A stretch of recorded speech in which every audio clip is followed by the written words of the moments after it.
Ballast management is a critical aspect of maritime operations that often goes unnoticed, yet it plays a vital role in ensuring the safety and efficiency of our vessels.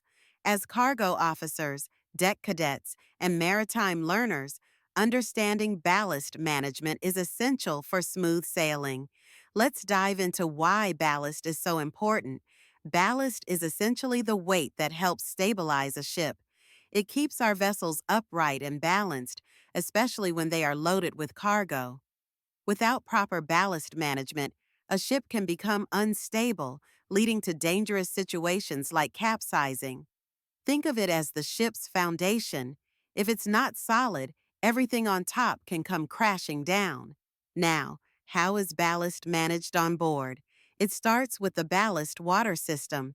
This system takes in water when the ship is empty and discharges it when it's loaded. The key is to ensure that the right amount of water is taken in and released at the right times. This process is not just about weight.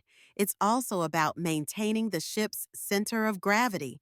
If the center of gravity is too high, the ship can become top-heavy, increasing the risk of rolling over.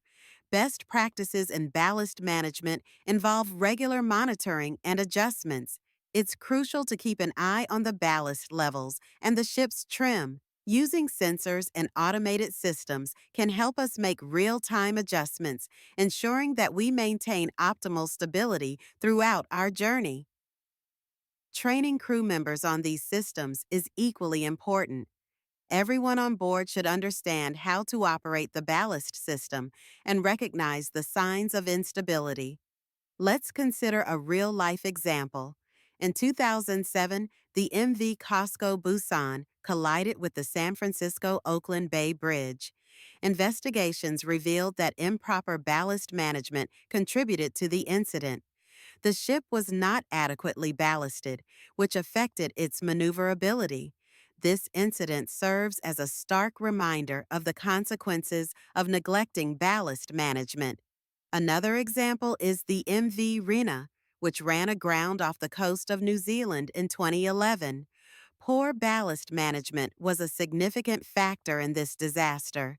The ship's crew failed to properly manage the ballast, leading to a loss of stability. The aftermath was catastrophic, resulting in environmental damage and significant financial losses. In conclusion, effective ballast management is not just a regulatory requirement. It's a matter of safety and operational efficiency. By understanding the principles of ballast management, utilizing technology, and adhering to best practices, we can ensure that our vessels remain stable and safe at sea. Remember, a well-managed ballast system is the backbone of a successful maritime operation. Let's prioritize ballast management and navigate our waters with confidence.